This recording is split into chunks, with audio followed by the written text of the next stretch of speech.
قدامنا ده لا الاهلي ولا الزمالك لو عايزين ينافسوا على جدول الدوري عندهم فرصه او نفس. يعني اللي هيتعثر المباراه اللي جايه من الاهلي او بيراميدز هتتصعب الامور جدا جدا جدا.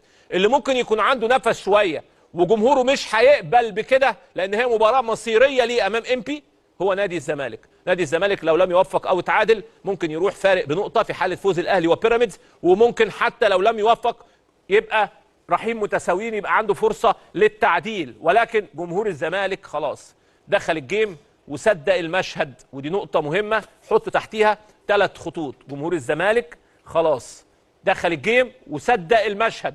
جمهور النادي الاهلي حاضر بكره في المدرجات تحت اي ظروف، ما مشيش من غير ال3 نقط. ما حد بقى هيبص من الجمهور اصل الاداء كان كويس، اصل الحكم، اصل الاداء وحش، انا عايز كره كويسه. انا عايز 3 نقط واشغل شريط اودعك.